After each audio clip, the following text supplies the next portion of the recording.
Welcome to JAMERICAN NETWORK. Please click the buttons below to like, share and subscribe to our fun and educational network. The JAMERICAN Network. After so much years, don't forget to hit the notification bell for notification of more awesome content to come. Now it seems them put it power brain.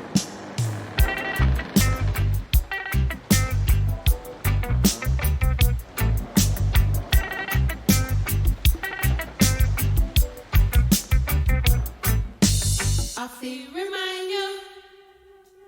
I feel remind you. I feel remind you.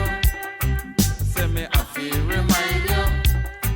Say me I feel remind you. Say me I feel remind you. About the ruin of the boat and the bodies that float and the travel across the sea that rob with liberty. Me I feel remind you. About the missionary them said them our friend. Them rob we of gold and wealth and gold and the pie in the sky. After we die, me I feel remind you. Say me I feel remind you.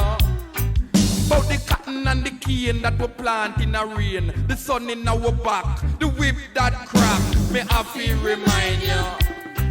About Garvey, Malcolm, Lumumba and the rest. Who are this land with a free man plan. And the blood did run, feel with freedom. And the fire in we eye when we see how much die. And the chain round we neck, who woman them take and whip.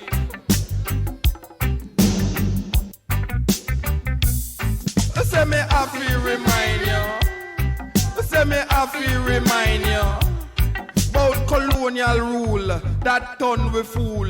Use we like tool, make we walk like mule. And them mash up we plan, cause we never understand. Fit them religion. Say me I feel remind you. Say me I feel remind you.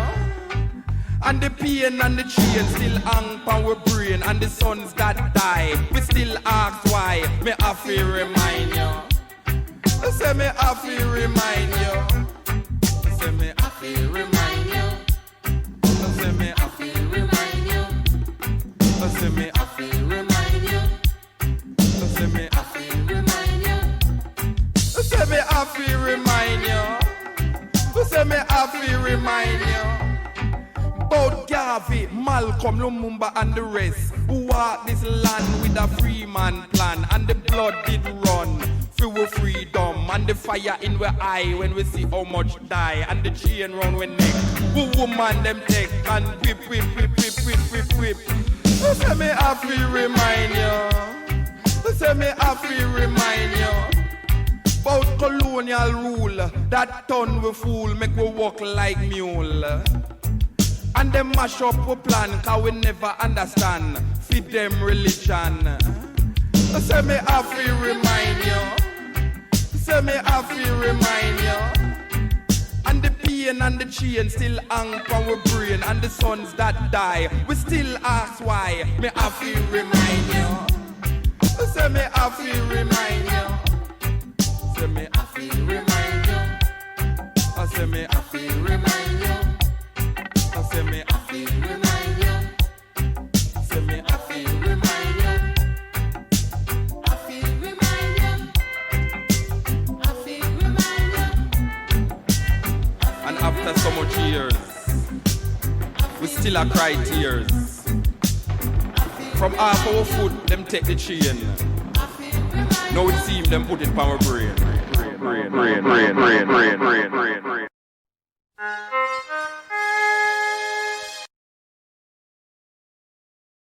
I want to hear we are going in America, Rasta. I mean, apart from all the things that we are going in the year we are going.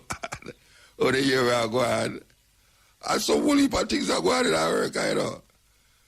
Finally, the thing with Trump look like it done, you know, because Trump, main ambition was to carry him case to the Supreme Court. Because, you know, so most of the judge them on the Supreme Court is Republican, and him select them, including the woman where them select a couple of days before the election. And him the thing say, him rush that because him feel say, in anything will happen like this, him would have draw for them. And him go through all of these things and him lose all of the things them. And the one thing no him depend upon was the Supreme Court. And today the Supreme Court, they said, or yesterday, the Supreme Court said, watch a man, this, you can't do that. You can't. Them never write a long letter to him, just one little thing to tell him, say, no, this done. So I don't know where I'm going to know because knowing him, him have other things in him head and him thoughts. And the main liar have COVID and all. Why, it's a terrible thing. As I say 3 weeks now, America look like a third world country to me. Yeah, man, America look like a third world country right now, why? I don't know how long it's going to take for it resolve itself, but it better resolve. Yes, and we are heal up all my brethren them and sisters them in America who are wonder if them for come a yard or not. It's Jackass the world no live. Jackass the world no live, you know. Believe you me. We're going to see what happen though. We're going to see what happen. Because you see all of the vaccine gone out there now and all these things. Serious things, serious times. This is the cutting edge we there with you next Wednesday. Listening to Dakora and Black Rasta out of Ghana. Talking about the time of return. Ghana, that is. Ghana is in the news now. There's a ball out only after the election. Ball out said the election rig. Well, we are telling that disease I go around. It's a disease I go in a Venezuela too. In a Venezuela, them don't say election rig. Them just say the one who Maduro, the man who run against him decides him now run. And then them say, boy, him never have no contest. But you have other people in there who are run against him still. But the interesting thing about Ghana is really strange, you know. Them are it's not a country where usually ball out about rigged election. But now we are here to the election rig. Them want a whole heap of things happen. Well, we're going to see what happens still because it's a different time we are living here right now, trust me. I don't know how the year are done, why the year come like it are done quick though. But think I'm not glad? You think I'm not glad that the year are done quick? The year are done quick. 2020, go away. I tell you, it come away. 2020 come away, man. I hope that 2020 don't come out the place, you know. Trust me. I hope that 2020 don't come out the place. We will never live to see another 2020, none away. We'll never, nobody upon the earth right now will ever live to see another 2020. It's a weird year, man. Very weird. But we are all it. Because we name African people, Jamaican people, all over the place. We are all it. Yes, we are all it. You know, we have talked about my old-time teacher today, Garvey Jr., who passed away at 90-year-old. 90-year-old in passed away, so we often talk to Mandingo. You know, our brethren always call me from England. Me and him used to go to Kingston Technical, and him share the same brethren and teacher friend like Marcus Garvey, like me. And I rep him. We're there with you. I don't know if you know, but I want to tell you again that the eldest son of Marcus Garvey, the greatest black man who ever walked the earth, his first son, Marcus Garvey Jr., passed away this week at the age of 90-year-old. 90-year-old. He was really out. When I say out, I mean him have what them call it, dementia. Him couldn't walk. He was in a wheelchair the last time I see him in Florida. And he moved to Florida years now, and he is here. And that is where him died. We know we have a brethren here who him voice become very familiar upon the program. Him always call from England. This time is we call him. And the reason why we call him is because we and him share the same school and the same person. teacher, even though it wasn't in the same class, but Marcus Garvey Jr. was an engineer, scientist, a mathematician, and a black power advocate, walking in the footsteps of his father. So why you look Mandingo? Il Mandingo. Il Muta. Why, the first time I call you know, you always call me, call you. Eh? Yes, first time in all these years. Yes, true. Yeah, well, you know, this is so important to us that we didn't have to make the link, you know. I know you never called still, but... Yes, I would have called anyhow, yes. Of course, but we choose to call anything. All right. So, Mutabaruka and Mandingo, Watkinson Technical, we as youth, we are see all these people around way, man like Laxley Comrie, you know, Marcus Garvey Jr., and we make it so insightful is that Marcus Garvey Jr.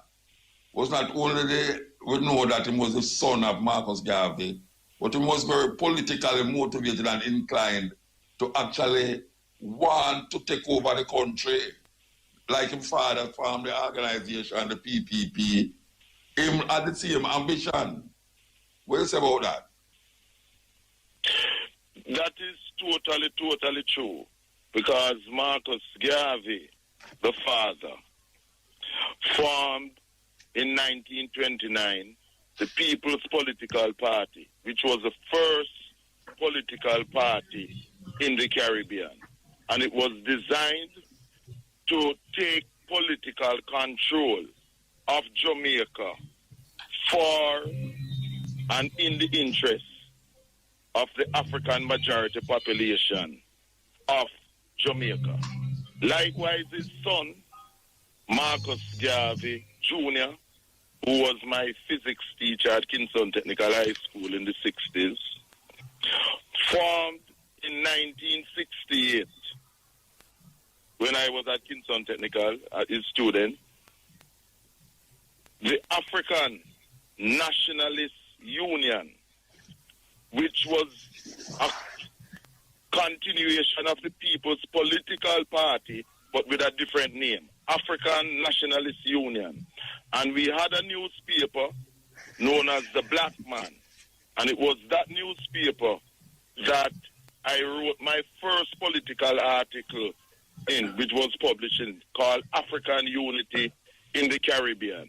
And that was the first magazine that I was published as a poet. Yes, you will remember some time ago, I actually phoned you and actually read that poem. That was yeah, but you never give me the poem. You should have WhatsApp me the poem, fax me the poem, email me the poem. Yes. And as a matter of fact, because all the editions of the Black Man newspaper, I have all the editions. Oh, yeah? Yes. I was, from those days, as a leading member of the African Nationalist Union Party, Marcus Garvey Jr. and I and Harold Smith, Stocky from York Street, Franklin Town, and Byron Perkis, who has passed away recently, used to go out on Saturdays and sell the Black Man paper in St. Catherine and Clarendon and elsewhere. And there's also Gregory Chin, who used to go with him out by St. Thomas and so on to sell the paper. So we were intimately involved. And of course, Laxley Comrie, who was also a Kingston technical man before our time, was also a member of the party and wrote for the Black Man paper also. Yeah, and I remember that Wildman Street was a busy place for politically motivated radicals. You know, Success Club. Yes. And the one down below above East Queen Street, the name Middle Lane there, Wildman Street and Middle and you know, Wildman Street and East Queen Street. East Queen Street, Wildman Street and East Queen Street, yeah. Yes, on the left hand side there was a trade union place. Ah, yes. I'll name there. My boy from up at university with the workers' party used to keep meeting up there too. Trevor Monroe and the man that used to go up there, have meeting and yes. It was a trade union place. As a matter of fact, in 1968, October, in the aftermath of the Walter Rodney demonstrations, protests, not riots, protests about the banning by Hugh Lawson Shearer of the GP, his regime. Marcus Garvey, that was the first time that I heard Marcus Garvey Jr. speak publicly, politically. Other than then, it was in class where he was teaching myself and others, physics. But one night, in the wake of the demonstrations, Marcus Garvey Jr. spoke. He was upstairs too, in the auditorium of that trade union place on the left-hand side. Wildman Street, High School Street. Wildman Street. And I'm telling you, amazing speaker, eloquent, just like his father, Yes. And then, of course, on Sundays, we had a meeting place for the African Nationalist Union Party, which was directly opposite Jamaica Success Club, called that's where I used to go. Cooperative Hall. That's where I used to go. Yes, the Mutual Cooperative Hall, opposite Jamaica Success Club. Jamaica Success Club is beside Big Yard. Big Yard is 61 Wildman Street. Jamaica Success Club is 63. And opposite it, the Mutual Cooperative Hall, which incidentally was burnt down because of the anti-black power. Anti-black we had it yes. as a meeting place. After some time, it was burnt down, Arson, and we know it was due to the reactionary forces in Jamaica from PMP and GLP who were against. And as youth school youth and thing them say who was very motivated by the movement, the Black Power movement at the time there. Yes, because we were inspired as youths by people like Stokely Carmichael, lately known afterwards as Kwame Ture, and Trap Brown, who popularized, Stokely Carmichael popularized Black Panther Party and them thing there. And Trap Brown with Burn Baby Burn, with the rebellions in Detroit and all over the states and so on. And the revolution will not be televised by Gil Scott. The last poet. Yes. All right, so tell me something now. In them time, I don't know if they did it when the Garvey them, the headmaster was banning, taking off the red, black, and green button them off for the student them. They did it at that time there? I don't recall that. I know the headmaster was Mr. Roper, E.G. Yeah, Roper. I can tell you what happened. Marcus Garvey Jr. have some little red, black, and green button where music get out and we wear them and them thing there. Yes, that we wear, yes. And Mr. Roper tell us say we can't wear the button in the school. And Garvey walk around the school and take off every button off for everybody. Every button. So, them pin the button for my files. I did tell a story today too. Them pin the button for my files. And I want to tell you something now. That was like when I was a teenager. Right? When the button up on my file. And last year, IRFM gave me an award. And the principal of Kingston Technical come on the stage. The same button where it pin on my file, the principal take the button and give me it. Because he didn't know of the incident. And I say, you mean say after 50 odd years, we get this button again. So it was really amazing to me to see that happened after 50 odd years. We get back the button with them pin on my file. And it never brush. It never keep me from getting job. It never keep me from progressing when me that progress. And Mr. Roper actually... But it was on your file. Yeah, and Mr. Roper, after a while, when most of them call them to see me as a weird person, when them say, I start to garner popularity amongst the culture Jamaican thing, them call me and give me an award of waterfalls. Mr. Roper, them carry me. And I say, look at that stone that the builder refused. Because Mr. Aaron. Irons, sorry, not Aaron. Mr. Stanley Aaron. Yes. Yeah, not Stanley Aaron. Irons. Oh, Keith Irons, the math Irons teacher. ate me like a dose of poison. He ate me because the woman who made that talk, he didn't like her and he couldn't get her. He couldn't get her. Well, you know the thing with Keith Irons, the math teacher, he never liked me either, you know. 2 reasons. Because he knew that Marcus Garvey Jr. and I were very close friends. Yes. And he never liked Marcus Garvey Jr. He was jealous of Marcus Garvey Jr. And any male student who was popular with the girls, he disliked them because he was a girls' man. So I was popular with girls. Byron Perkins was popular with the girls. And any But male man, say, student, watch out. You see the girl when me and I did a move, who got married to another place. Which was the man wicked, you know? Yes, I remember exactly. She named Marilyn.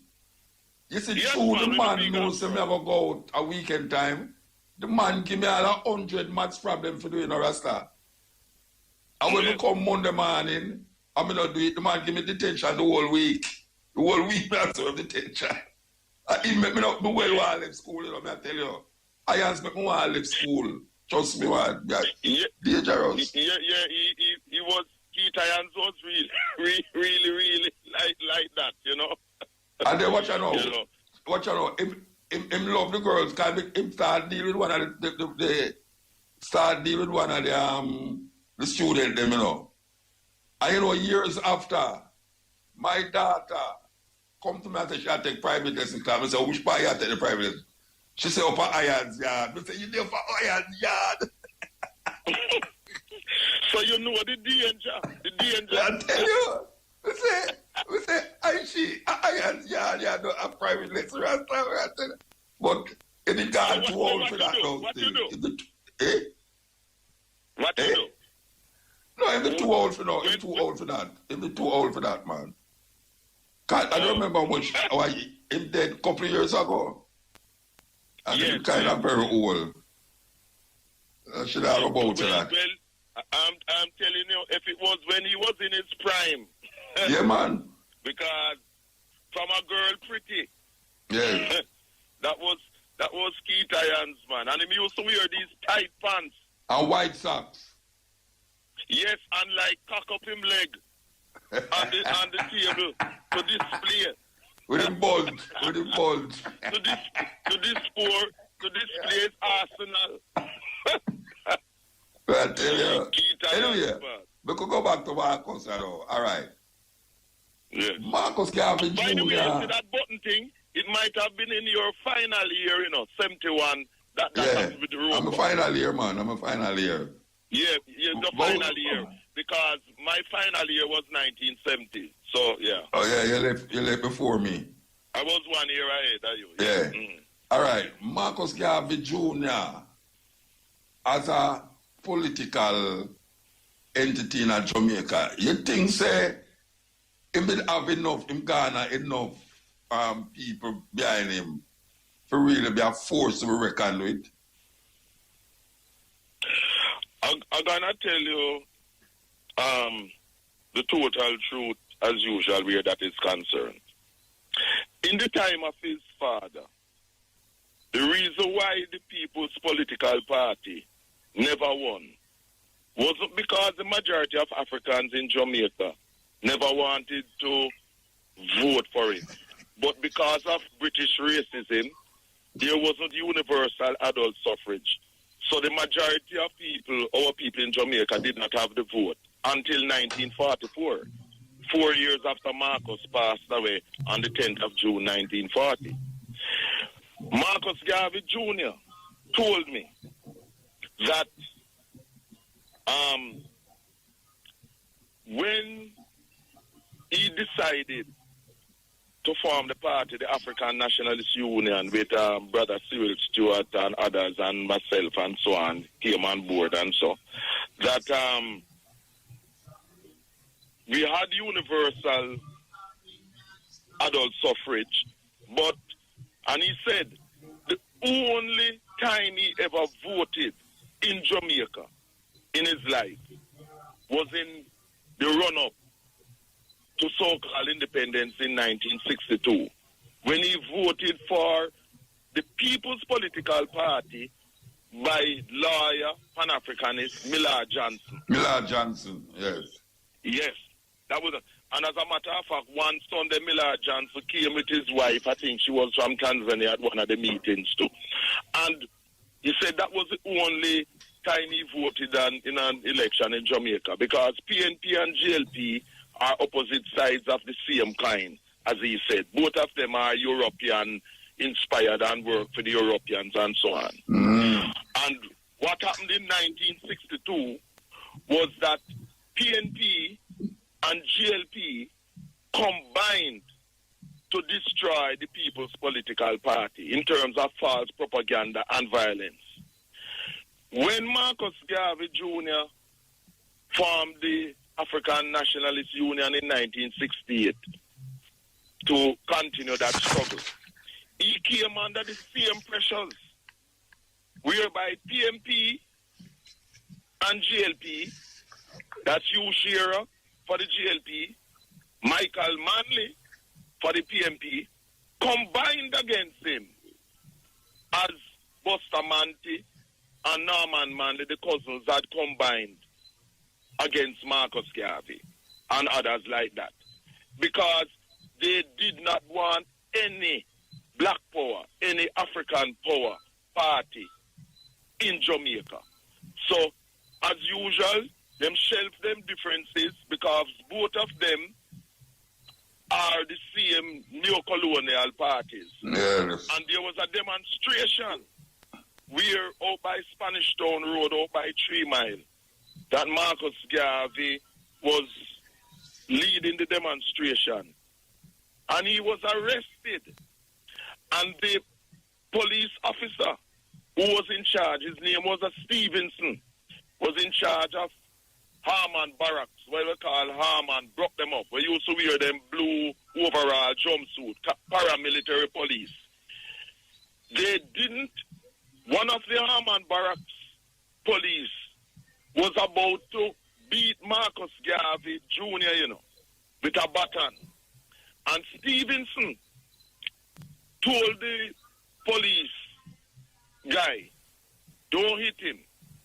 Not that he never wanted Marcus Garvey Jr. to be beaten, but they realized Stevenson knew the political bombshell to hear that the son of Marcus Garvey, Jamaica's first national hero, was beaten by the police. Couldn't afford that. But what they did, other members of the party were beaten mercilessly. And Marcus Garvey Jr. was arrested and taken to Matilda's Corner police station right beside Campion College. Campion College, where I used to go to with Alan School and others just before I came to Kingston Technical. He was taken there, and his mother, Amy Chase Garvey, was worried because she never knew. She heard her son was arrested and never knew where he was. And eventually, she and Marcus Garvey Jr., good friend, lawyer friend, Seymour Stewart, found out that he was at Matilda's Corner police station in the cell. And that's where they went, and then, he was released. He was released and so on. So what happened is that Marcus, us, we tried our best, but the PNP and the GLP always combined to fight Well, I want to tell you, Garvey's, say, party. implant a seed in a technical level. Implant a Yes, seed that will precisely. grow up on mushroom, man. You know, Which is why you and I and others are still here today doing the work that we are doing. And as we are speaking, yes. Courtney Ladley, who was one of our Black Power people from those sides of technical, is listening. Oh, yeah? Brother Gregory Chin from East Kingston, You call up everybody, man. West Avenue is listening. You call up everybody. Brother Harold Smith, Stucky from York Street, and others are listening. Oh, God. Because I made them aware that I would be speaking tonight. Yes, So yes, it yes. goes to show that the seed that Marcus Garvey and his son Marcus Garvey Jr. planted bear fruit, because we are here still in the struggle. And I just called some of the names of our people from Kingston Technical: Courtney Ladley, Harold Smith, Stucky Savage from York Street, Franklin Town, Gregory Chin, and others. If Byron Perkins were alive, he would be listening, and there are others too. And I also have to talk about Cherry Richards from Fairfield Road, Ma Sammy Richards' daughter, Fairfield Road, Spanish Town, off St. John's Road, because the shop was one that when we used to sell the magazine, we used to go around by Fairfield Road and sell the magazine around there too. That's how she got to know them. And there's a brethren named Dennis McDonald from St. John's Road, who my parents taught at Friendship Government School, St. John's Road, and others. I was the one who made them know Marcus Garvey Jr., you know? So people are around and alive listening. Yeah, all right. I can say something which is not a private thing, because everybody know. Marcus Garvey used to deal with this daughter in a technical way, right? And she eventually become him lifelong partner. You know, she up to this day, she is the wife of Marcus Garvey Jr. You remember her name? There's a clarification and correction on that, because I heard you and Jerry talking earlier today. Oh yeah? It's actually two wives Marcus Garvey had from Kingston Technical High School. All right. Well. Not one. And the correction is this. The first wife, who you really mean to be talking about, I think her name was clear. I'm looking up at her right now. They were married in Jamaica, and they had a son named Sekou, after Sekou Toure, the president of Guinea. He was born in Jamaica. And then, when he went to the States, when he migrated to the States about 1974, they had a daughter.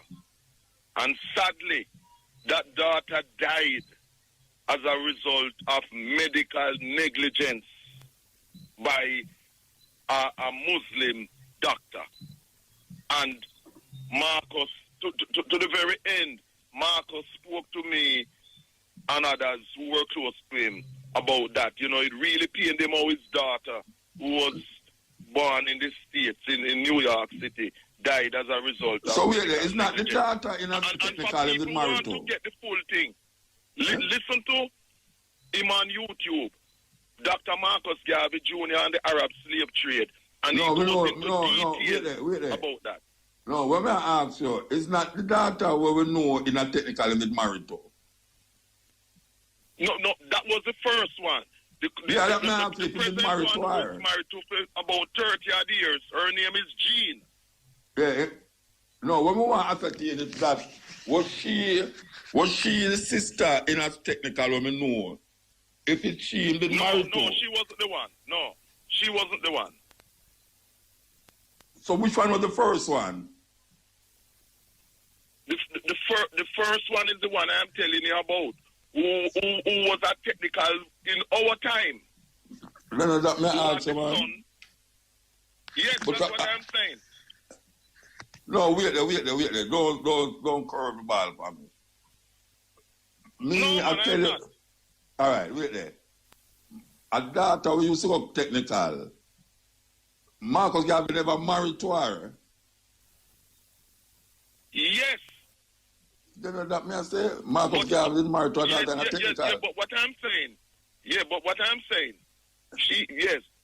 saying is his current wife, who was married to for about 30 odd years, yes, also went to Kingston Technical, but before us, and he got married to her after he and that wife that we knew.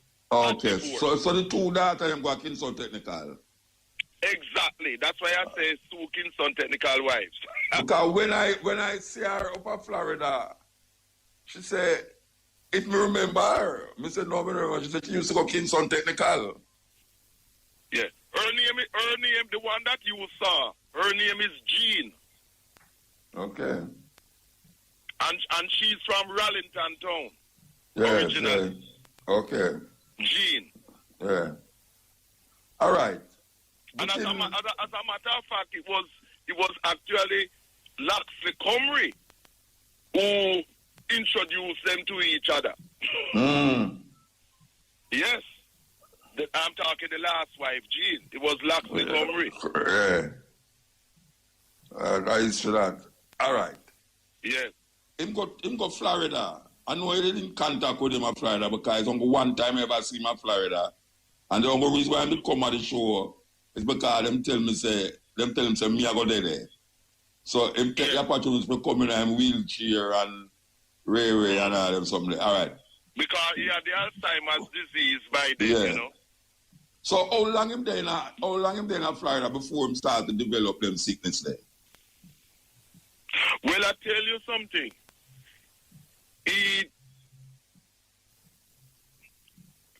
When he went to the States about 74, 75, he was in New York.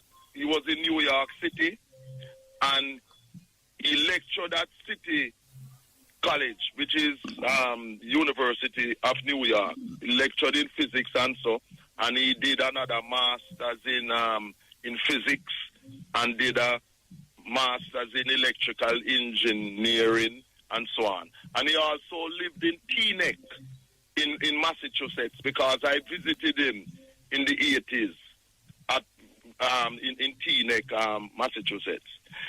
And then he worked with a big defense company after some time.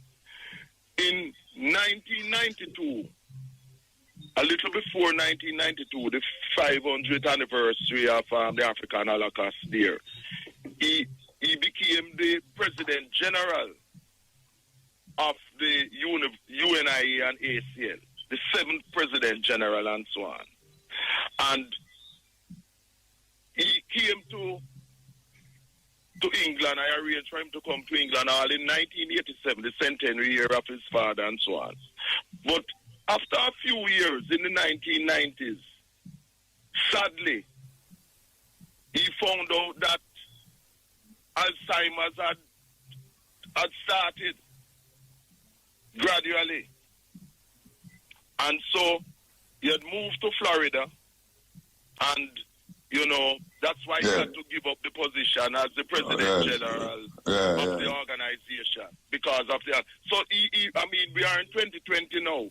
So, this is a man who fought Alzheimer's for well over 20 odd years.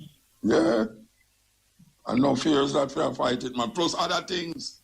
I know only the Alzheimer's, other things too. You know? Yes. One of the things that he did too was that, fortunately, he went to Ghana on a trip and made a speech at Cape Coast Castle, you know, and so fulfilling the dream of his father, who was prevented from visiting Africa, you know. So he spoke there, and, you know, to a great reception in Ghana, and that pleased him very much. And he had told me that what he wanted to do is that he was going to write a book, you know, some books about the political way forward and so on. And in 1992, in 1992, as the President General of the UNIA and ACL, at the convention of the party in Washington, D.C., he published a 20-point policy position for the UNIA and ACL, the black print for our organization, outlining the policies. And one of the things is that the only name to be used for us is African, and in terms of identity, reparations, repatriation, and so on. And he spoke about the need in Africa and in the Caribbean for us to use solar energy as a clean source of energy. And in Africa, to use the wind, the Sahara, you know, we have a lot of wind, as clean sources of energy rather than oil and so on. Well, I wanted to say, he was a scientist. Yeah, the last time I have communication with him is when I hear him say he might come back, come take over the country within politics. But the last time, so it's a really long time. So when you are telling me about, I wasn't privy to all of that. I was just privy to him and say, why am I come back, come run the country? You know, get out the two dragon them. True, because he actually wanted to do that, because in 1987 he had publicly proclaimed that he wanted to return to Jamaica to make Jamaica an African republic. And as in the days of the ANU, that Jamaica and the other islands of the Caribbean should be members of the OAU. Yes. The only thing that prevented that is the Alzheimer's disease. But I tell you why I see him though, which is very important. Yes. I see him calculate how much money Britain owe away in response to the £20 million where them give the white people them. Him calculate it in our money and now and show how much money them owe away. Is the first man I see do that. Using maths brains and calculate it. Muta, you are totally and absolutely right, because he did that more than one time. And I told you that I have all the copies of the magazine. Yes. One of the magazines have that calculation in it too. Yes. You must send me a photocopy of the one with the poem in it. Yes, I will do that. Of the one with the poem. And what and what he did with the calculation, you know, for what we are to get in terms of reparations. He said he calculated it not at simple interest, but at compound interest. Yes. Compound interest, which is much more than simple interest. All right, we have to move now. We have to move. Give thanks. Give thanks, man. And I just want to say something finally before I finish then, Muta. I was hearing Jerry Small saying that he was vexed with his father, you know? Marcus wasn't vexed with his father. That is not so. And he spent a lot of time. What happened when they went to England with his mother, the two boys, him and Julius, and the mother, in 1935. He was born 1930, Julius born 1932. The father they lived as a family. His niece, Ruth Beard Prescott, who was my good friend too. Yeah, remember, she's not doing the park. Not doing the park. Marcus Garvey's first wife is my mother's cousin. He never had any animosity towards his father. Doing the park. Huh? She used to live right between Eamdale and doing the park. Yes, same lady at doing the park. Yeah. Miss Prescott. She have a son named Charlie. Yes. Charlie. Yeah, had a son named Charlie. Her maiden name was Ruth Peart, married to Prescott, because incidentally, when she found out that Amy Ashwood was my cousin, she hugged me up because her parents and Amy Ashwood were very close. Very, very close, because they took Amy Ashwood's side in the marital thing. The debacle, Yes. But Garvey Jr. had very good feelings towards his father.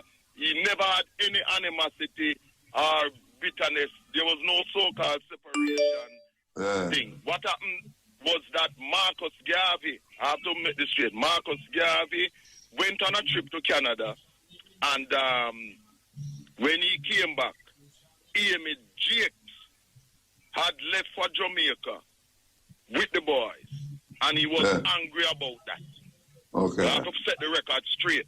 All right, we have to move. This is a family thing now. Yeah, we have to move. Yes, Give indeed. thanks, Bridget. Blessed Lord. Yeah, man. Every time.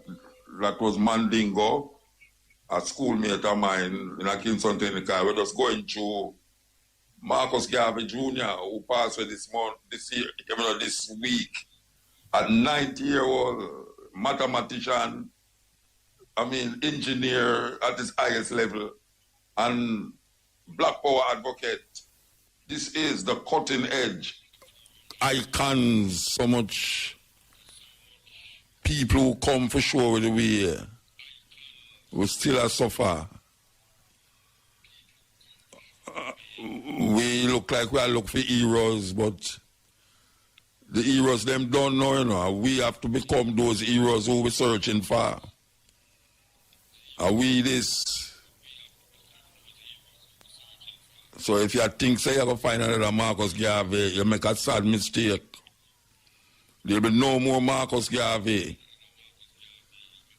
And for those of you who are looking for Jesus, there'll be no Jesus coming nowhere to save you from and carry you no rapture. You have to understand that.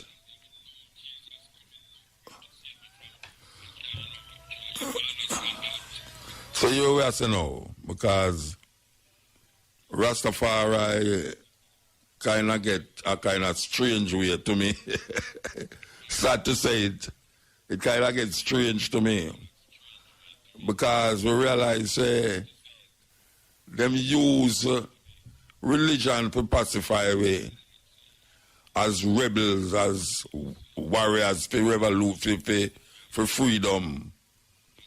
And when we did start out as Rastas, that is what we did a search for. Black power, liberation of African people from colonialism and slavery. That is really what the struggle was all about.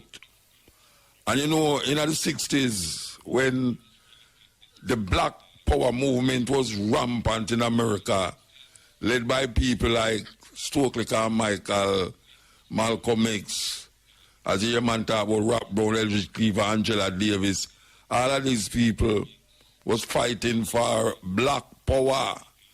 So the man who named Stokely Carmichael, him is from Trinidad. Him is the one that come up with that Black Power talk, the language of Black Power, because he realized the only thing white people recognize is power. Power is the only thing that them recognize. So in order to understand how the system run and in order for work out of the system, you would have to have power. And that power should be Black Power. So in America, them have this slogan, Black Power. And it echo and vibrate all over the world. Black Power. It's like how you have All Life Matter now. Black Lives Matter. Well, the Black Power was a similar cry. When you say Black Power, cry all over the world amongst black people, and say Black Power. And we as youth in Jamaica who are go school, and here so we are go Kingston Technical, we are talking about Black Power too. Because we was very influenced by the political situation going on in Jamaica. We realized these two political parties was part of the same system that is keeping black people from our power. And even though they was black, but we did call them roast-bread fruit, because at that time Shearer, which was one of the blackest prime minister ever sit down as prime minister in Jamaica, was one of the worst one. Because him did ban the book them, and him did ban Rodney, and it's him a whole heap of things him do. So when we look upon that now, we say, how can we as youth recognize the significance of Black Power? So as youth I go to school, and we say, but wait, you have a group named the Rastafari, Brethren and Sisters in them. them a search for black power. And when we start to read about all of the man them from them time, then we realize about wait, it's a black power movement. The only difference, or the big difference between the black power movement amongst Rasta and the black power movements in America was the nucleus. The nucleus. And what was the nucleus? The nucleus was a spirituality that defined it apart from all other black power movement that rise up in America. Because while you have the Black Panther movement, the Black Panther movement was a social order that was dealing with the situation them find themselves in California, and then it spread going to New York, but mostly in Oakland. You did have the head like Elridge Cleaver, and you did have Huey Newton and all them man that did operate from out of Oakland, California. So the Black Power movement was a social thing where it was trying to find order in chaos, where white supremacy and white people was hell-bent and get rid of what them call the 3/5 of human being out of them country. So the Black Power movement did have to rise up as warriors, as soldiers against that system. So it wasn't focused towards Africa, one, and it wasn't focused to a spirituality that connect Africans with Africans, because every African, every nation in Africa have a spiritual consciousness that connect them to the universe and to each other. Even if you see them a fight one another, them have this spiritual consciousness that push them. Now, the Black Power movement in America, when I search, and I talk about the next one now, when I search, I never find that. I never find the spiritual connection when you talk about Black Power, because what it show you say social and political order is the order. And after that, no, well, you have to figure it out for yourself. So we as youth, I run up and down, you know, I do things that was very political and very social. So the Rastafari movement now, in focusing on the Rastafari movement, I realized about this movement is not only a Black Power movement, but it was spiritually inclined. So the nucleus of it was, or is, the spirituality, and it mushroom out into what we call searching for Black Power, related to Black Power. So when we go on and we realize, say, all right, a Black Power we are working with, and we're going to join all the 12 tribe move, Federation, and Federation was supposed to be a political move, because the Ethiopian World Federation was given to really deal with that political agenda for African people. And then we see it switch to the 12 tribes of Israel. The 12 tribes of Israel is switched because Brother Gad couldn't get piece of the land. A Shashaman, the same style, say he will get a piece of another piece of land. And man go to Africa, we go scout out the land and all them, he never get the piece of land. So what happened now is that we as youth was instructed to read the Bible from Genesis 1 to Revelation 22 to find truth for ourselves.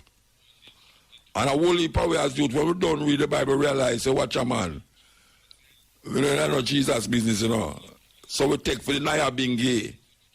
We take for the Naya being gay. So most of we now start to go Naya being gay. And we are chant Naya being gay, and I say, boy, right now, the 12 tribe kind of look like pacifists. It's not only pacifist, but it never look Rasta-ish to me. It never look like Rasta, or you perceive or conceive Rasta to be. When you go to Bing, you know, you feel a different vibration. And you feel not only licking down the system and rise up as a powerful black person, but also going into yourself and finding a self that you never find when you used to deal with your mother and never find when you used to deal with people out there. You find a different kind of spirituality that really make you feel powerful as a black person. So we start to do the things that will come to way in the revelation of Rastafari, like, for instance, stop eat certain food, stop comb your ear, and just want to go bush, or do certain things natural and all them, something there. Now, why I say that? I realize, say, Rastafari has developed into a religion that seemed to move away from the core thing of black power. Most Rasta youth know him not talk about black power. He might talk about Jah, Rastafari, and anything we say from can't find instead of black power. He might talk about reincarnated Jesus Christ in the Haile Selassie and all them things there. And I find, say, in doing that, it pacify him. So him start to sing song now, where it's almost like them apologize for Rastafari in the song them by saying, we are all one and the whole world must come together. It's only black people sing them tune there now. Only black people sing them kind of tune there now. We must come together, unite in a one and thing, a Rastafari. It's not that we're not uniting a one, but we have a work to be done. The work is black power. We must get what we have and what was taken from us. We're talking about Africa for Africans, those at home and those abroad. We're talking about land is the basis of power. If you don't have no land, you don't have no power. We're talking about how we're going to deal with our social order and political energy that's supposed to bring with to our consciousness that say the system where we're in have to go. And we know, as African people, have to make that happen. And Rastafari, who come with that spirit of warrior, of rebel, of consciousness, that is what Rasta supposed to emphasize. Africa for Africans, those at home and those abroad, just like what Marcus Garvey said. We are talking about some different things now. We are talking about how we amalgamate and how we integrate and, move from our core value where we did have, like our PNP, like PNP move from them core value. Now we see Rasta now, he may not with black power again. Because him not with black power, because if you start talking about black power in front of him, say, him cringe. Especially if white people or a little white girl sit down beside him.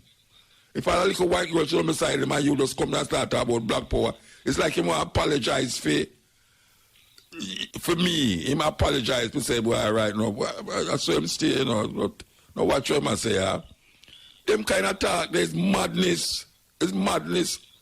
Oh, you can apologize for the liberation and the freedom where you had search for in the consciousness of Rastafari. So we have said Rastafari right now need to go forward into him head cup and recognize what was he speaking about, what were we searching for, what was Leonard Howell searching for when he come up with this Haile Selassie. When him come up with Haile Selassie because him say Haile Selassie is the king and we want a king and we must get rid of the king in England out of our head. Because I was tired of charge Howell for treason, and sedition. Some are afraid now for ball out Haile Selassie. You have some people that ball out Jah and you feel Haile Selassie attack. And Haile Selassie them attack. It's not Haile Selassie them attack. I will put them and say Jah is not Haile Selassie because Jah in the Bible. Psalm 68 extol him that right up on the win as Jah. So Jah in the Bible. And I'm going to take up the Bible now for sure you say Haile Selassie in the Bible too. That is what I'm going to tell you now, say, I see the part fulfill, just like what I'm going to tell you now, say, Trump in the Bible, just like I'm going to say America in the Bible, every damn thing in the Bible all of a sudden. Because anything mad happen, him start to tell you, say, yeah, the Bible are fulfilled, the Bible are fulfilled. Which part the Bible are fulfilled? A man write that. A man write that, A man write that. So when a man tell you, say, boy, the Bible are fulfilled where? Everything what you see I go on, that's what a man calls it. All the problem where you see man have, you know, is man cause the problem. All the things them where happen to man right now is man cause it. And you are, man can solve it. Now the things where happen to black people for 400 years, why we keep trying to invent the wheel? Why is we trying to do the same thing the same way all the while and expect to get a different result? We're not getting no result differently if we don't do a different thing. And we know who say Haile Selassie. We must recognize that Haile Selassie is not no supernatural being. You have to know that. You can't make Haile Selassie less or bigger than what him is. No care how much name you call him, and no care where you put him. Him is Haile Selassie, full stop. It now gonna make it a bit more powerful if you say, Jah Almighty High, Rastafari is God Almighty, and everything. That now gonna stop Haile Selassie from being Haile Selassie. Are we, as Rastafari, are we depend upon we are depend upon through the eyes of Haile Selassie. Because now we are create a consciousness that's supposed to liberate we. We are create that consciousness. It's not Haile Selassie are created for we, you know. It's because we are saying Haile Selassie why we realize so we have to create it. You know, see it? It's we are create the consciousness through Haile Selassie. So the Haile Selassie not going to come here now, come save no Rasta. And you can't pray to Haile Selassie to save you, just like how Christians pray to Jesus to save them. Because no, Jesus not save nobody. Haile Selassie not going to save you because you pray to him. A joke business. So we have to recognize now what Rastafari is to we. Still, Rastafari is supposed to liberate we from white supremacy, white domination, and oppression.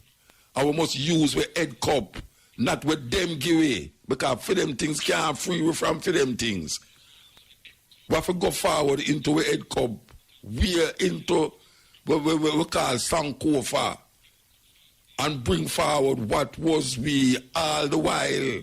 So we don't have to look for no leader. We don't have to look for no prophet. Because we have enough of that for serve 1,000,000 years. And people have less than that and free themselves. And we have so much and can't free ourselves. Because we start to take up alien doctrines, alien ideas and alien thinkings. To fuse it. With Leonard Howell and all them man, they left us all come give us now. Leonard Howell and all them man, they left these things come give it. And we are try water it down with whole heap of rituals, whole heap of religion. Man, I talk about priests and all them something. Well, priests come in a Black Power movement, a spiritual consciousness. Well, priests have to do with it. You know, man, I talk about theology, theocratic government and all them. So theocratic which government? How theocratic government going to work? You go, who going to rule the man? You think say Haile Selassie will come here to come rule Rasta? It's joke business. It's joke business. We find ourselves in a quagmire of cross between what we call Babylon and what we call liberation. And we take up too much of them things. Every year, man, I sing about every man get up and kneel down and pray. A lie, I tell. That's where them get them train him to say. A lie, I tell him not get up every man and pray nothing because some man in the gone to him bed. Because I'm there studio, I'm there with some girl or they on road and dance up and down the place and them thing there. I'm telling every day him get up and pray. Like say him some Christian thinking, Christian doctrine, because the Christian didn't say the same thing. Christian talk about him go baptize in the water. When him go down in the water, it's supposed to make him a different person. Lie them I tell. It's lie them I tell. We have to find what is it that the forefathers did say and do and use it for liberate to say, because we're not using it. We're not using the tool that was given to us. We're not using it. We're obviously not using it because the more and more we look, the more we say, the thing I go, until it just absorbed into the system where we are fight against.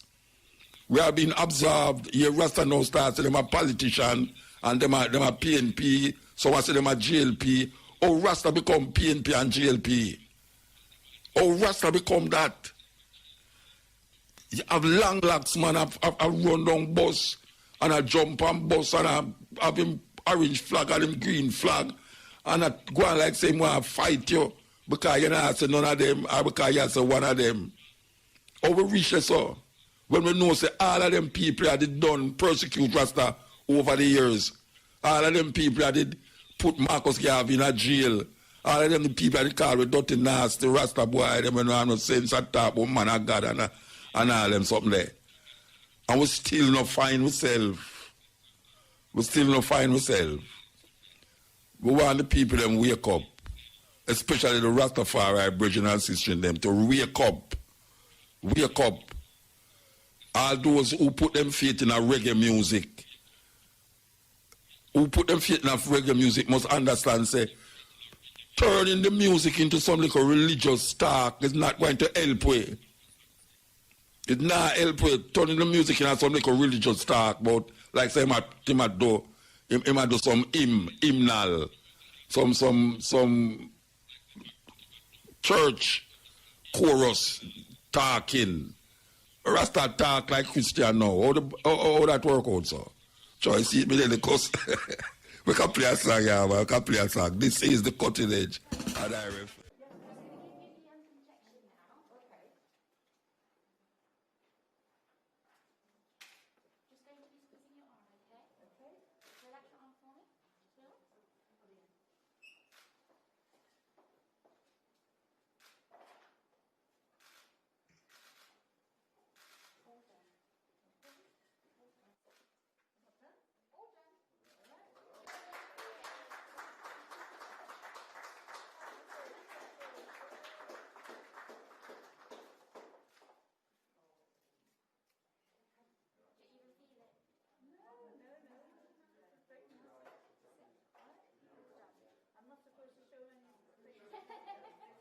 You're part of a moment of history, first to receive this vaccine.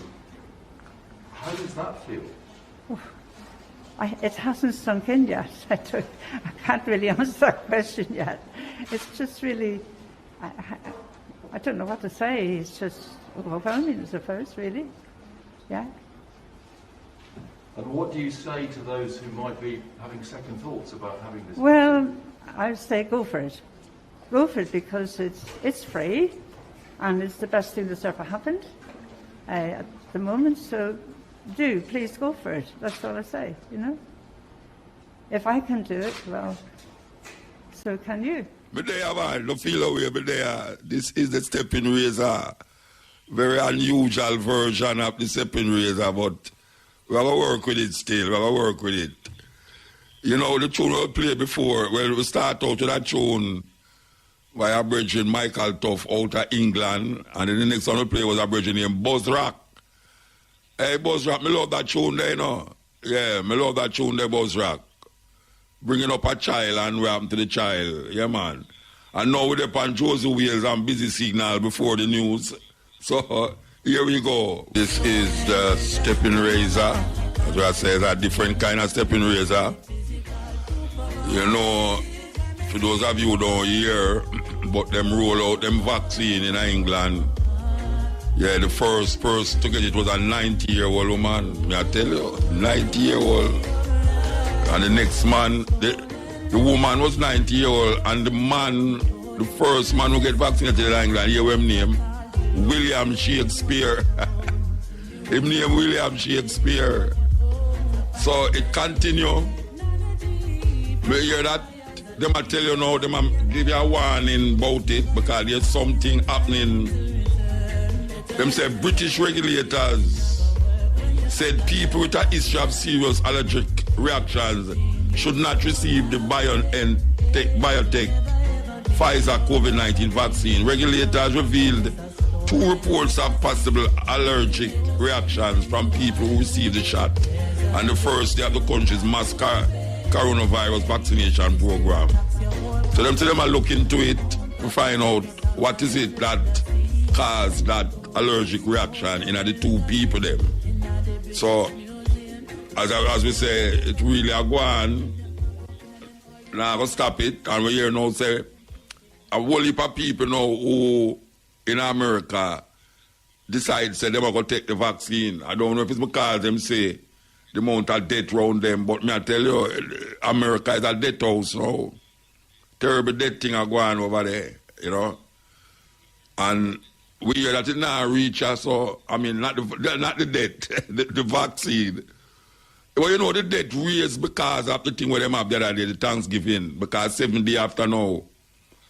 And it raised really like them did hear, well, they were told not to travel. People was told not to travel, and people say, what you talking about? Me can't Thanksgiving and now go visit my parents. Well, so said, so done. It raised upon them, I mean, like thousands of people.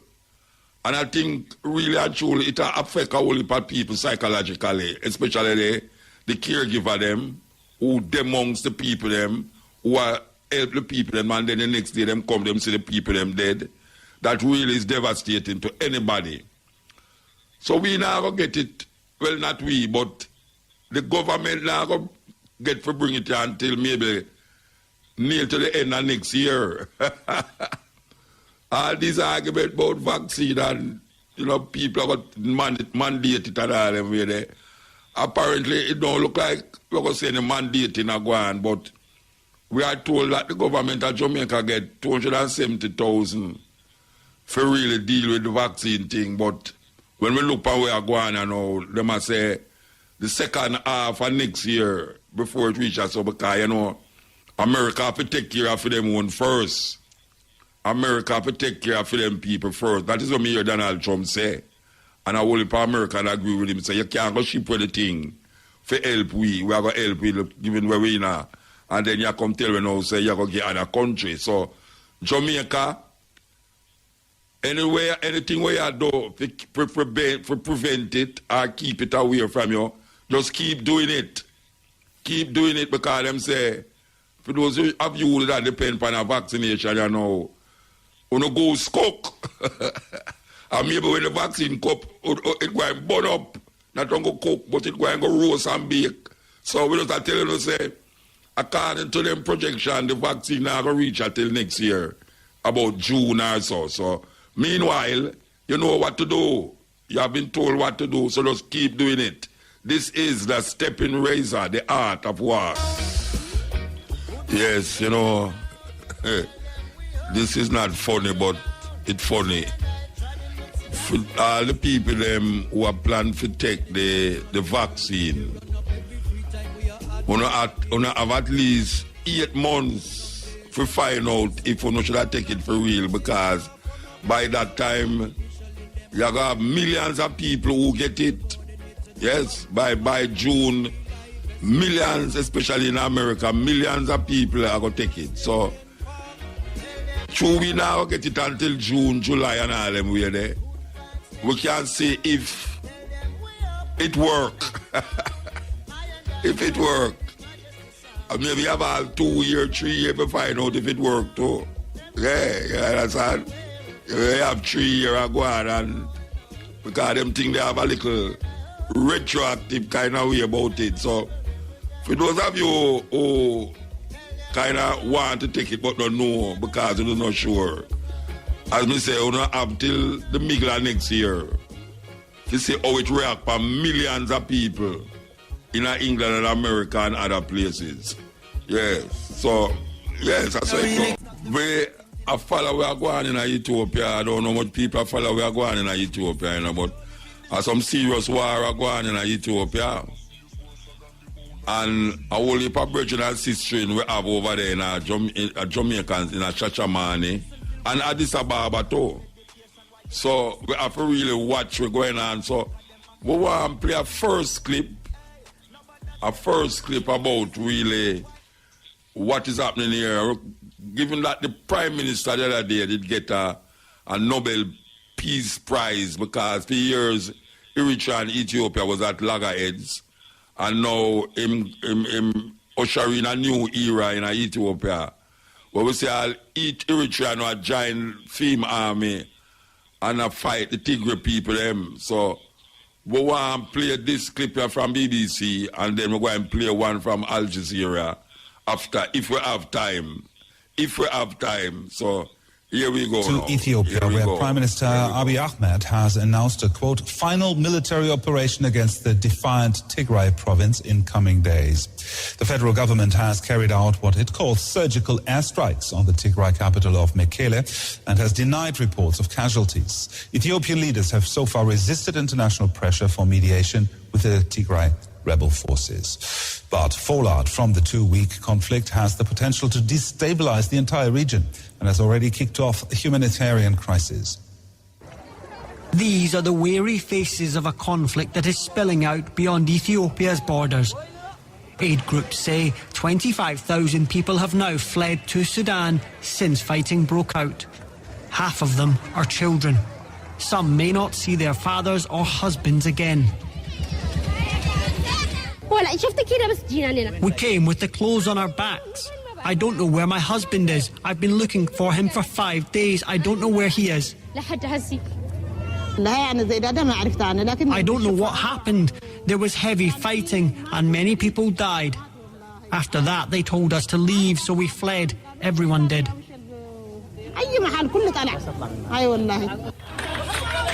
Ethiopia's government says its fight is with rebel groups in the rebellious Tigray region. These state TV pictures claim to show its forces liberating towns, but hundreds are reported to have been killed. Officials in the capital have resisted calls for external mediation. We don't need any mediation until we bring the leaders to court, because any mediation would incentivize impunity and unruliness. Tigray TV appear to show captured Eritrean troops with whom rebel forces have also been fighting. Ethiopia says some of its soldiers have also been taken prisoner.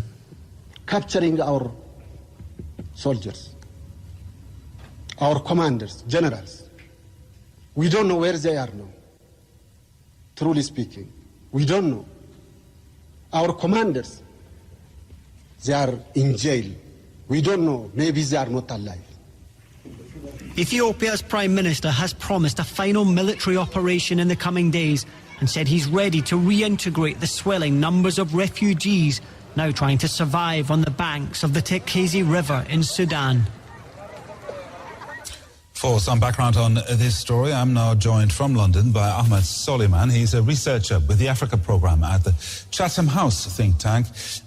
Ethiopia's Prime Minister issued a deadline for Tigray's militia to surrender. He says that has just expired. So what can we expect to happen now? Well, it's difficult to know where this conflict is going. The situation has been evolving very rapidly, of course. We've had intensified military action throughout Tigray in the west, and we're seeing, the numbers of reported casualties rising into the hundreds, if not more. What we have also is ground fighting taking place and troops advancing onto the regional capital, Mekele. So the Prime Minister, who has largely controlled the narrative around development, has asserted that this military action will be swift, but many people think that this could become a much more entrenched and protracted conflict, one which turns with the TPLF becoming an insurgency movement in a very difficult terrain, a mountainous and rugged region. So there isn't really, an understanding of whether this operation which is being taken is one which is to submit the TPLF so that they eventually come to a negotiated settlement in a very weakened position, or one which is following the stated aims, which is to remove the TPLF administration from Tigray and replace them with a provisional administration. Well, you have said that Prime Minister Abiy coming into leadership was really a dramatic change that flipped the power dynamics on its head.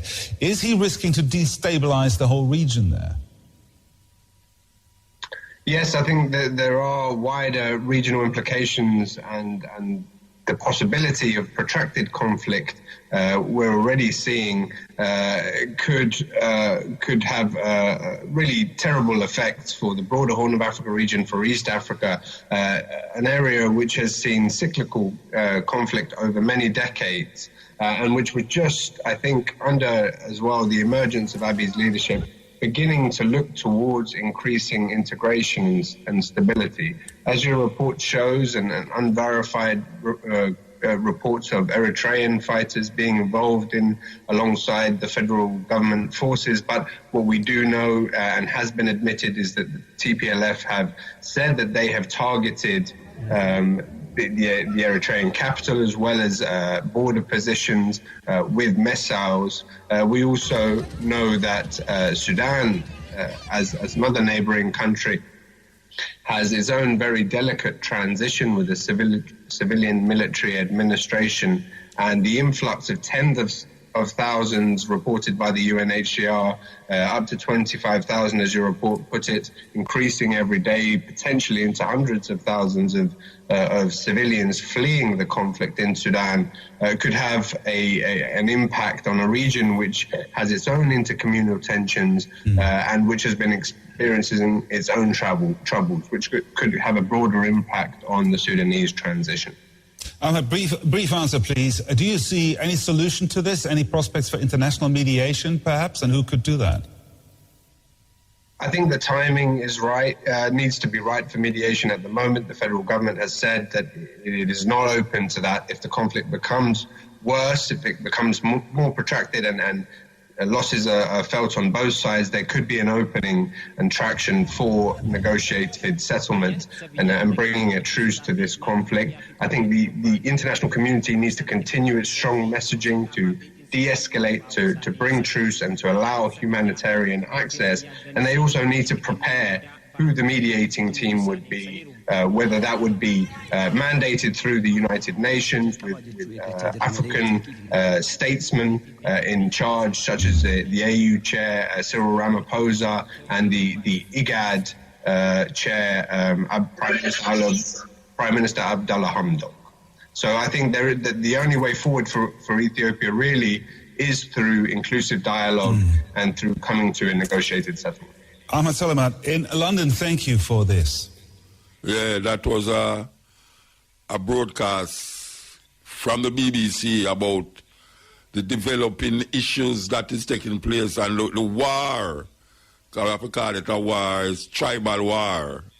Yes, tribal war taking place, and it can, as the man said, it can destabilize the whole region. And you know the whole region is a big part of Africa, so yes, big part. So all this thing happen, how it reach a level here, we want to shift over to a next clip from Al Jazeera talking about the genesis and the beginning of this craziness that is going on. Because I remember for years, during evil Haile Selassie reign, Eritrea and Ethiopia was at loggerheads. And now this Prime Minister come and him create a vibes with Eritrea, you know, because Eritrea break away from Ethiopia. And the thing was that the whole of them is Ethiopian, really. And we can say, oh, these countries get broken up by Mr. Johnson. Who's Mr. Johnson?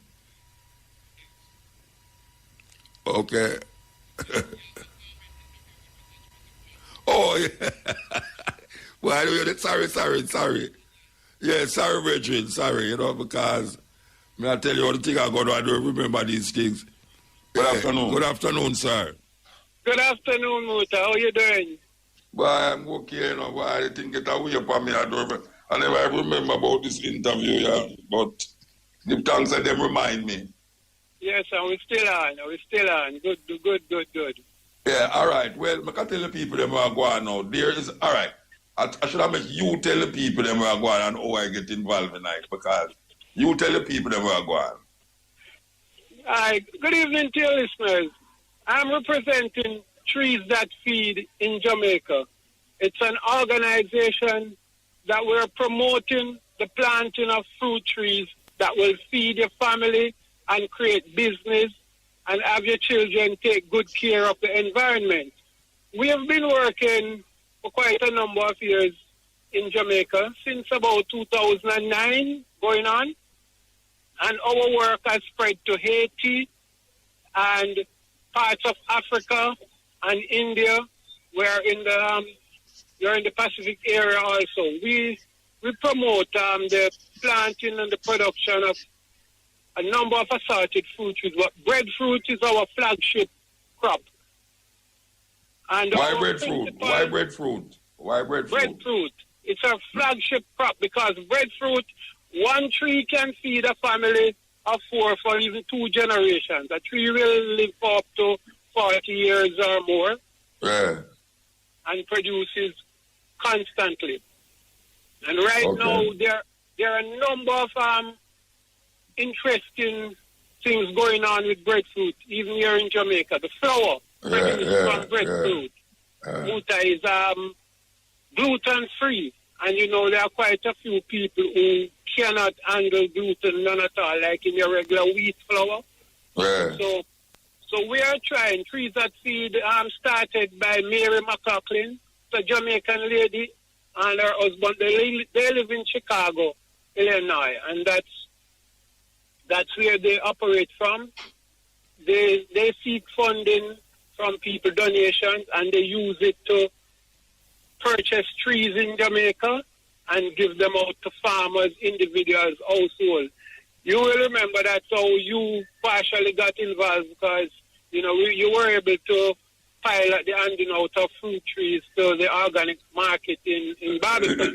Yes, and that was wonderful because even though I wasn't there at the moment when you come, but I was told that about an hour after you gone, all of the sucker them left me. And you came back I think you came back the next week, because they say, bring more, and you bring more. And I'm glad if I could have continued to get them, because people... We are willing to work with you, man, giving you suckers each week or even each month for the organic market. Because imagine what will happen. 3 years from now, all those trees that you have put in are going to go into production. Yes. All and you know that trees are going to there's a next market there. Them. There's a next market there now. So you could have bring twice the amount now because there's 2 days there. And the next market on Sunday deals with plants. You know, so... Well, we will talk to Trees That Feed, and as you know, they are an organization which thrives on donations. So it's based on what is donated and how they can give. But they will give you according to their means. And man. I tell you, say, people respond to it quite well, man. People respond to it. Because it's true, you know. It's true, yes. It has been going good in Jamaica all over, too, you know. Because trees... You know, fruit trees. Right now, Muta, if you travel along the highway, apple, jackfruit, Guinness, sweet stuff, you see it being sold all along there. And it's because of our initiative. Every tree that we give out, we know will become a business for somebody. So I will for people. Right. So that's how we do it. Well, I am willing to take part as much as I can because that is my party here now, you know. We want to get the people them planting that future generations can come and really recognize how important it is to have, you know, a fruit tree in them yard. You know, you have fruit trees where people are eat off for years and them never plant. Every time I see a man up sell ackee, you know, I tell them, tell me something, you ever plant a ackee tree yet? And none of them never plant a ackee tree yet, but them a live off of the ackee them now. $200 dozen, $250 dozen and all them really. So it is very good. And you are doing your part greatly right now because having me on to really tell people about Trees That Feed, which is an organization which is a lifelong stuff because we also help people to start their own little business in the trees that they produce from. So we help people, we give them small meals, we help in Haiti, we buy back flour that is made from the breadfruit and we get it to produce porridge and meals for children. Because an agro-industry. Right. That is one of the things that I've been promoting on this program, you know. Because you said you know some plant food, and when flood come, the whole thing watch way. Some brethren up on my top this at St. Mary there, so them say the whole of them plants, them banana, them and plant and watch way, them have to start all over again. So we have to find a way how to preserve these plants that we have here now. Find another industry that will best able to serve when flood come or when drought come, you know, that we have food still, you know, we can't keep like importing them, you know? Yeah, man, other industry is a big part. We have all a young lady right now in Jamaica, breadfruit chips. Lovely product. There is a nice product that a young lady out of Puerto Rico is doing breadfruit called tostones. It's similar to what we do in Jamaica as pressed plantain. And if you walk in the supermarket out here, you will see at St. Mary JP Foods. They are promoting tostones too, which is a breadfruit product. We have breadfruit flour. There's a guy who's doing, I think, a patty. We have a number of agro-processing, and what we want to tell you, store the breadfruit, man. When breadfruit is in season, I just say store it. Yes. Store it, make flour, put it down. Don't make it drop off of the tree and waste like we're doing in Jamaica. We need to... No, but wait, hold on. I can tell you something. A whole heap of people don't know this, you know, but it's the ripe breadfruit. It can make shake, you know. It can make? Because it's sweet, shake. Like in the morning, a ripe breadfruit, we mix it with some nuts and blend it in your blender. It's a nice shake, that, you know. Right, and there is a... Because it's sweet, yeah. There's a wine that is being made, I think, in Puerto Rico from breadfruit, and I'm most certain it might be more the riper ones that they used to do it. Yeah. Come on, agro-processing is the way to go, Muta. Definitely. Right. I'm trying to find out who going to eat the call to move all of them cane land place and plant rice in them. Because we know rice, we eat rice more than all a lot of that, you know. Freeze that field are championing a lot. We have one large farmer in Hanover now that is moving all the old cane land into fruit trees. No, not fruit tree. Group in Roaring River in Westmoreland. No, I'm not talking about fruit tree, not talking about rice. The planting of rice. That is the government forte. They're going to but that's something, you know, I don't say, because I keep saying it over the years. That Jamaica have enough rice, and it's really terrible to import it from Guyana and Uncle Ben. And Uncle Ben dead long time, you know, so we need to deal with something else. But the fruits, very important, Reggie. Very, very important. Very. Food security is a top. All right, so we can talk. That's what we can get our next portion again. Because we say we have two markets, you know, where we can deal with, and it's two of them in the same place. So if you bring someone, we not get through, if you don't give it the whole of them the one day, the next day we can't give it them. So I don't know when you can do that still. Well, we're going to organize that quickly because you know the market days, we'll get into it. We won't be able for this weekend because... Well, if it's not this week, we have to go wait. We have to go wait a little while because I think the Sunday market not going to be for the rest of the year again. So we have to wait for that. Ready, man. Yeah, man. I will keep calling you and get the link. Of course. And if people want to buy fruit trees meanwhile, they can run down to my nursery at Denby on the showground. We are open Mondays to Friday. Yeah, Denby on the showground. And we sell fruit trees. So that's where you are every day? Every day, Mondays to Fridays. Our nursery is there. We sell a whole range of fruit trees, about 19 different fruit trees. Here we go. 40,000 trees there. Text me your number. I wish by you there. That's WhatsApp me. That's if anybody call me and want to contact you, I can just give them your number. I will do that shortly. I'll WhatsApp it to you. Can we have your link? Yeah, man. Bless up again, man. You've been doing a good work. Yeah, man. Give thanks, Bridget. Glad for the link up, too. Yes. All right, sir. Give thanks. All right. Bless up, my brother. Bless up. Man. Good. Yes. I tell you, say, it is wonderful if it knows that these things is happening. And even though we don't advertise ourselves and all them way there, but those little things is very important, you know. When we ask them for the tree, them, it's a chuck. It's a truck we see driving at the market. And when we take them out, man, it's like everybody grab them, man. You know, breadfruit, star apple, neesberry, apple tree, all of them, ackee tree. So it's a continuous thing. So as you tell the person, say, we're going to continue to really support that people can have more plant more tree and get more fruit years down the line, where we don't have to ball out about we have to import this and import that, or talk about we're hungry. I tell you, man, it's sweet when you have mango and pear and breadfruit. Hey, mango, breadfruit and ackee, and pear, ripe banana and pear. I tell you, man, it's sweet. So, yes, you have no excuse. So, that is what we are promoting. This is the stepping razor, the art of war. Thousands of refugees have crossed into Sudan. The death toll is bound to rise. The next thing we will deal with now, this coming too quick. Coming too quick, power. Coming too quick, power. We have to introduce what we are going and so.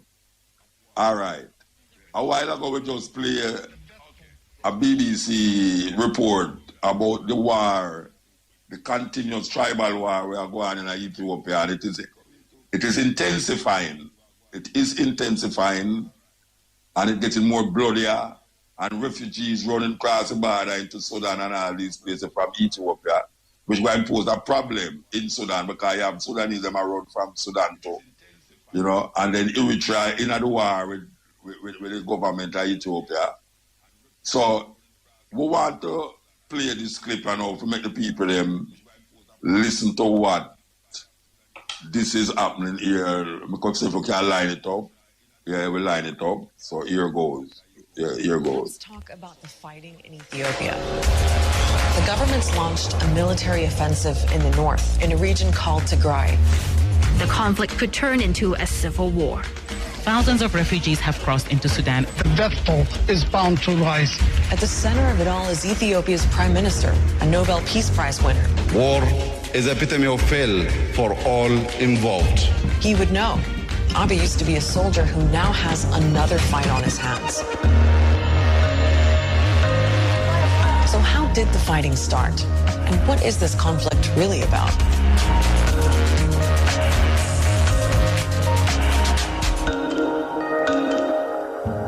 Ethiopia is a huge country with many ethnic groups and political parties. Governing them has, at times, been difficult for the central government in Addis Ababa. There have been a few years of economic growth and relative calm. Now, though, things are starting to heat up. Here's why. Ethiopia is divided into 10 regions. They loosely represent different ethnic groups. Each one has some autonomy, but the center of power is in Ethiopia's capital. Tigray, where most of the fighting has been happening, is in the north. The government there is called the TPLF, and it even has its own regional army. They have a large number of militias and special forces that have been trained in hundreds of thousands. The TPLF wasn't just in charge of the Tigray region. It pretty much ran the country for nearly 30 years, even though the Tigrayans are a minority, just 6% of the population. The TPLF was the head of a coalition of regional parties, but many people saw it as autocratic and dysfunctional. They locked up hundreds of journalists and political dissidents. And massive protests eventually brought them down. The chaos allowed Abiy Ahmed, a young leader seen as a visionary, to get elected. He's from the Oromo, Ethiopia's largest ethnic group. Political prisoners were freed. Opposition parties were allowed to operate. He promised a new era of democratic reforms and an end to years of autocracy. Abiy even won a Nobel Prize for making peace with Eritrea next door. For as long as the TPLF was in power, Ethiopia was involved in a border standoff with Eritrea. So they didn't appreciate Abiy's new friendship with the Eritrean president. The Tigrays have got a long history of animosity with not just Isaias Afwerki, the president of Eritrea, but Eritrea as a whole. So here's Prime Minister Abiy with the Nobel Prize and all these ambitious ideas about how to keep the peace in Ethiopia and modernize the economy. Part of his plan was to disband the old governing coalition and unify the country under a new prosperity party. But some, including the TPLF, saw that as taking power from the regions. They also saw it as a power grab by Abiy. The TPLF pulled out completely, and they're accused of doing all kinds of things to sabotage Abiy's success. They saw him as undermining the coalition, sidelining it, also moving very hard against the TPLF itself. Abiy Ahmed removed members of the TPLF from top positions. Many were arrested and prosecuted for corruption and abuse of power. So Abiy Ahmed, who at 44 is Africa's youngest leader, made a lot of enemies really quick. 2 years ago, someone even tried to assassinate him. Ethiopia has become proud.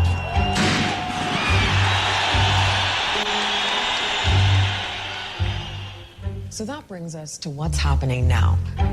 Back in March, Abiy's government postponed elections because of the pandemic. But in September, the TPLF held one anyway. That escalated things. The parliament called the vote illegal. The TPLF said it didn't recognize Abiy as a legitimate leader, and TPLF forces attacked a government military base. So Abiy sent in troops, and it all blew up from there.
Thank you YouTube audience and subscribers for enjoying yet another episode from the JAMERICAN Network.